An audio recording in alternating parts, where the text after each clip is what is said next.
Saludos amigos y amigas. Bienvenidos una vez más a su programa de análisis y comentarios con Henry Morel.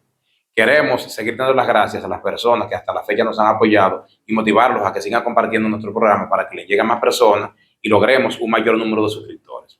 Hoy, como siempre, con un programa bastante interesante que sabemos que les va a encantar.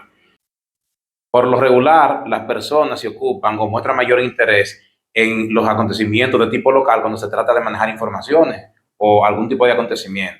Nosotros hemos estado dándole seguimiento a dos procesos que tienen en vilo a la comunidad internacional y que pueden afectar grandemente a la humanidad, al margen de que no se produzcan a lo interno de nuestro país. Son los casos de la guerra que se está dando entre Rusia e Ucrania, que comenzó el 24 de febrero, la invasión específicamente, aunque ya tenía un antecedente que fue entre el año 2014 y 2015 con el Euromaidán, donde posteriormente Rusia se anexó a la península de Crimea a través de un plebiscito donde los ciudadanos votaron la adhesión a la patria principal o al país principal de la ex Unión Soviética. A partir de ahí empezó un pugilato entre Rusia y Ucrania que Occidente ha querido capitalizar porque es una lucha por el control de la riqueza lo que se está definiendo ahí. El otro elemento es la guerra que comenzó el día 7 de octubre cuando Hamas, un movimiento palestino, atacó a Israel y a partir de ahí se han sucedido una serie de acontecimientos que han dado al traste con una catástrofe humanitaria extraordinaria en la zona y un genocidio total de Israel. Bueno, no vamos a decir total, sería exagerado, pero un gran genocidio contra una buena parte de la población palestina.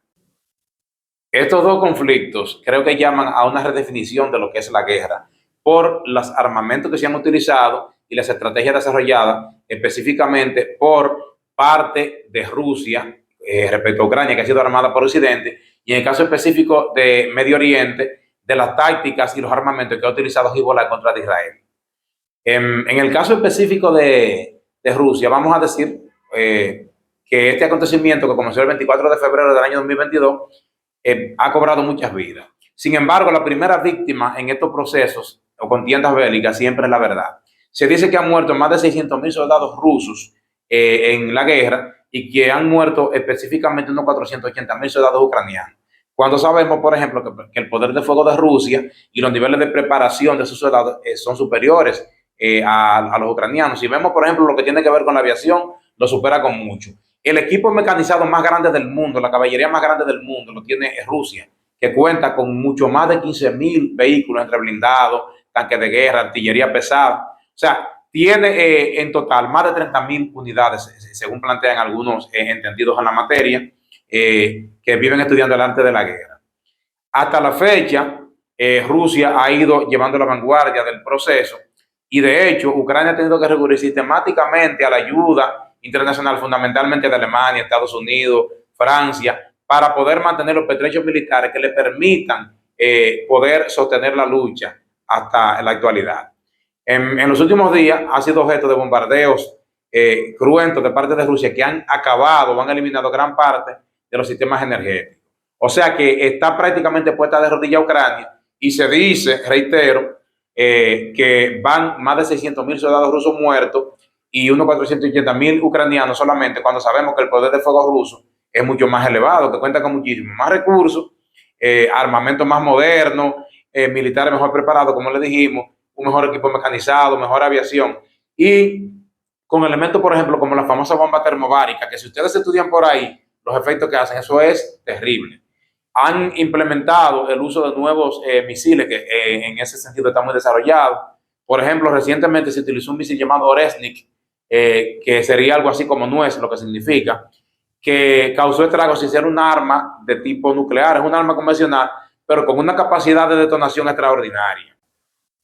Hay quienes dicen que la guerra es insostenible y que Rusia para el año 2025 va a estar agotada, porque ya habría agotado, para la redundancia, todos los recursos con los que tiene. Rusia es un productor de armas, de hecho, es uno de los más grandes después de Estados Unidos, y hay un elemento a tomar en cuenta y es que se ha pertrechado también con armamento coreano, específicamente en lo que tiene que ver con lanzadores de cohetes antitanques y otro tipo de armamento, y que le han sido muy, muy, muy buenos los drones de tipo iraní, que son extraordinarios. Irán ha desarrollado mucho lo que tiene que ver con la misilística y la producción de drones que son de primera calidad, sobre todo los llamados drones kamikaze, que son unos drones que se lanzan en picada contra objetivos y que reciben el nombre porque tiene una analogía con los famosos pilotos japoneses que se hacían llamar kamikazes durante la Segunda Guerra Mundial, que se lanzaban junto con su avión para impactar los barcos enemigos, ya fueran portaaviones o destructores.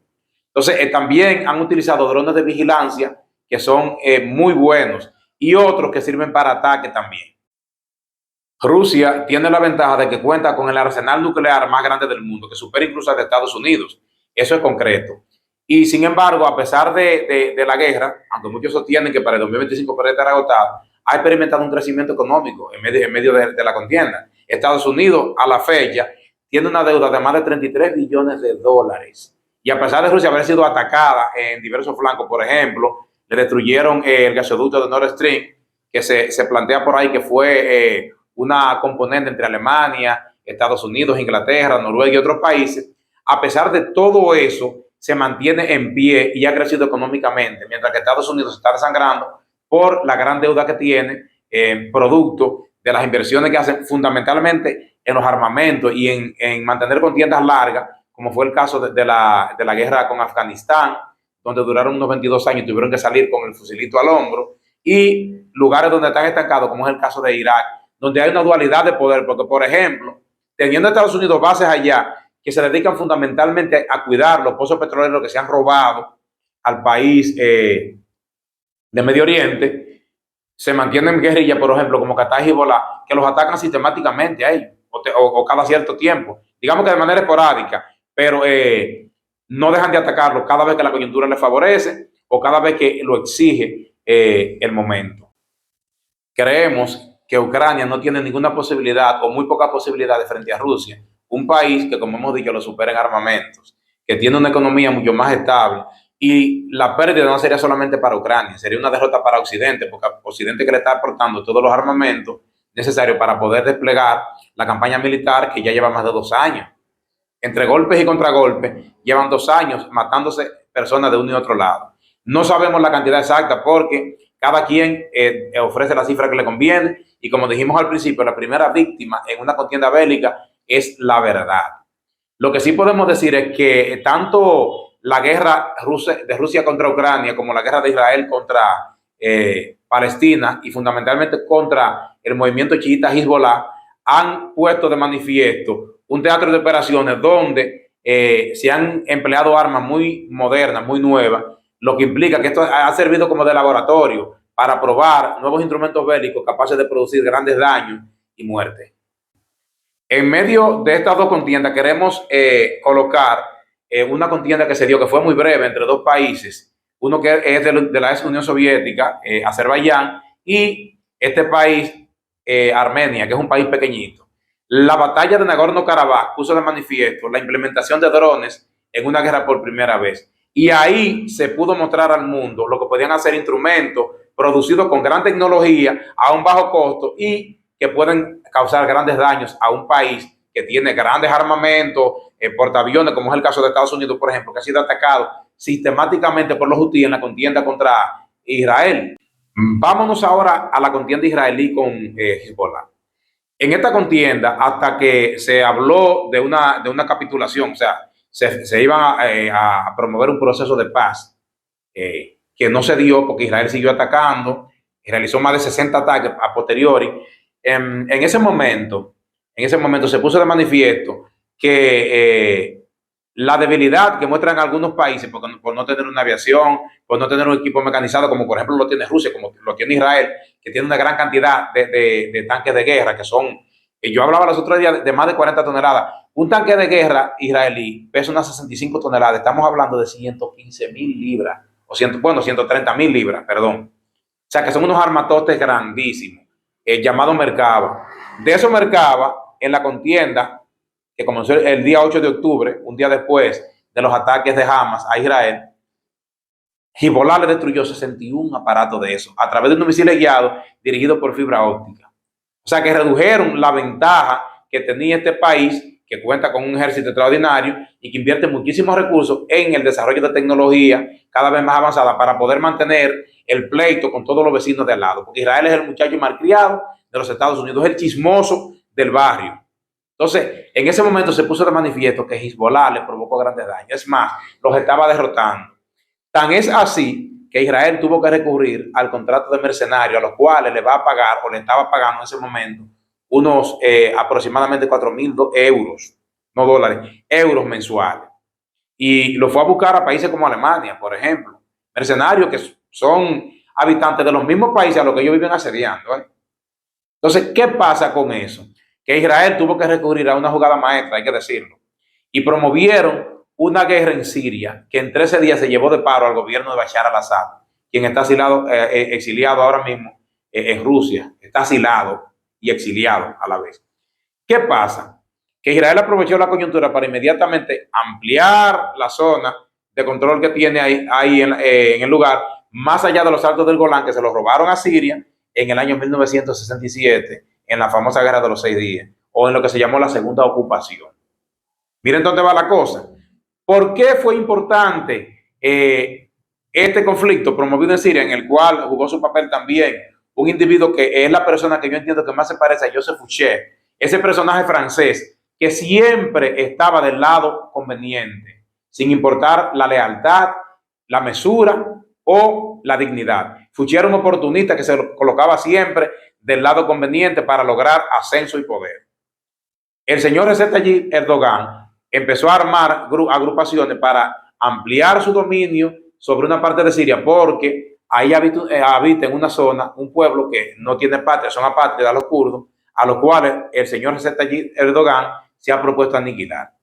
Entonces, armaron un proyecto para derrocar al gobierno de Bashar al-Assad, y esto impide el flujo de armamento a través de Irak, armamento que salen de Irán, ¿verdad?, que atraviesan Irak y que atravesaban también Siria hasta llegar al Líbano. El movimiento Hezbollah ha tenido que mantener un receso de momento, porque no puede utilizar los pertrechos que tiene y quedarse sin armamento. Entonces Israel ha aprovechado esa coyuntura. Vamos a ver hacia dónde va a parar esto, porque los destinos de la humanidad, señores, se están definiendo en esa zona del mundo. Entre Rusia, en la guerra con Ucrania, y la guerra de Medio Oriente, que implica a Israel, Hezbollah, los hutíes y otros pueblos. Señores, el conflicto con Hamas ha puesto de manifiesto que no es tal aquello de que Israel está protegido por Dios, porque le estaba yendo bastante mal, le estaba yendo muy mal. Es más, el poder de las armas lo ha ayudado a mantener separados ahí. De hecho, Estados Unidos lo proveyó de unos sistemas de defensa antiaéreo llamados THAAD, porque la cúpula de hierro, Onda de David y el Arrow no dieron para parar la gran cantidad de drones que le lanzaban sistemáticamente a bases militares y a edificios que tenían que ver también con la logística para la guerra, como por ejemplo el centro de la Mossad, el edificio de la Mossad y de otras instituciones que tiene Israel, que son para la seguridad interna y el espionaje a nivel exterior. Otro elemento fue que Irán logró reclutar también espías que le pasaban información, y eso hizo mucho más fácil lo que tuvieron que ver con los ataques. Que de hecho, de parte de Irán hay un ataque, una deuda con los países musulmanes, porque prometieron realizar la operación Promesa Verdadera 3. Hoy veía yo, por ejemplo, que ya Irán está preparado para recibir los embates que se cree que pueden venir de Israel, porque habiendo avanzado en Siria, ya la próxima víctima, creen ellos, o el próximo objetivo, porque víctima no va a ser, porque tienen con qué responderle, va a ser Irán. Eso se puede esperar. Y lo que vi hoy fue que Irán no solamente tiene gran cantidad de drones y misiles avanzadísimos, sino que podría ya haber desarrollado bombas nucleares y poderle responder en igualdad de condiciones al Estado sionista. Ahí se ha vendido la idea también de que, como les decía hace un ratito, de que Israel está cuidado por la providencia divina y no siempre puesto por las armas. De hecho, la guerra, que es uno de los asuntos que también se le ha vendido a la gente, no tiene nada de religiosa. Porque si tuviera algo de religiosa, quienes hubieran agrupado en contra de Israel hubieran sido los países que son fundamentalmente de la rama no chiita, como lo es Hezbollah y como lo es Irán, como lo es Irak, sino de la rama sunita, que tiene como cabeza a la capital del Islam, que es Arabia Saudita. O sea, allá está la Meca, allá está la principal ciudad de adoración al profeta Mahoma y la principal ciudad de culto. Deberían de haber sido los sunitas los que se aglutinaron para atacar a Israel, y no lo hicieron, porque en realidad hay un asunto de interés que hace que ellos se coloquen del lado de quien debería de ser su enemigo y se coloquen de espalda del pueblo al que deberían apoyar, porque está siendo masacrado, que es el pueblo palestino. De momento, Israel paró las embestidas de Hezbollah porque como les acabo de decir hace un rato, cortó la fuente de suministro porque por Siria transitaban gran parte de los misiles y de todo tipo de armamento que ellos utilizan, de los que poseen, porque como les dije, no tienen tanque de guerra, no tienen aviación, pero se armaron bien con misiles y se armaron bien con equipos livianos, misiles antitanques, todo lo necesario para desplegar ataques rápidos, que son las características fundamentales de la guerra de guerrilla, en un movimiento que combina la guerra de guerrilla con las tácticas militares convencionales. Entonces, vamos a ver a dónde irá a parar la cosa. Esperemos los próximos movimientos, porque de momento a Israel las cosas le están saliendo muy bien. Pero no sabemos lo que viene después, porque los movimientos que derrocaron a Bashar al-Assad en cualquier momento pueden convertirse en tornillos en el queso. De hecho, ya se están dando algunos pugilatos entre ellos, porque Israel ha bombardeado sistemáticamente a Siria, destruyendo todos los arsenales para que no cayeran en manos de los individuos que precisamente derrocaron a Bashar al-Assad. Entonces, hasta ahora la cosa le ha marchado muy bien, pero veamos dónde irá a parar, porque como les dije, ahí se está jugando el destino de la humanidad. Es una contienda entre países que quieren unos desplazar a quienes tienen el control hegemónico mundial en sentido político, militar y económico, que son los países de Occidente, y Occidente, por no ceder poder a países como China, que está tranquilita, cruzada de brazos, esperando a que los otros se destrocen para jugar el papel que le corresponde. China está esperando ahí su turno, que junto con la India, hay que decirlo, son los países emergentes que tienen las mejores condiciones para ocupar los principales puestos hegemónicos. Porque en el caso de Rusia, Rusia tiene un gran desarrollo en sentido militar, científico, y se puede decir que ha desarrollado mucho la industria de los gases, el petróleo, el energético específicamente, pero no tiene una estructura industrial como la que tiene China, que produce cuestiones diversas, o como la tiene la India. Entonces, amigos y amigas mías, para cerrar este espacio de hoy, les decimos que no podemos definir en este momento hacia dónde va el mundo. Bueno, hacia dónde se va a decantar una victoria, porque hacia dónde va el mundo, más o menos podemos decirlo. Si logran imponerse los países que están del otro lado, Rusia, China, la India está tranquilita, está fuera de la contienda, pero fundamentalmente Rusia y China, que son los países que tienen más que ganar. Irán, que ha logrado cierto auge en sentido regional, si logran imponerse esos países, estaríamos sencillamente cambiando de amos.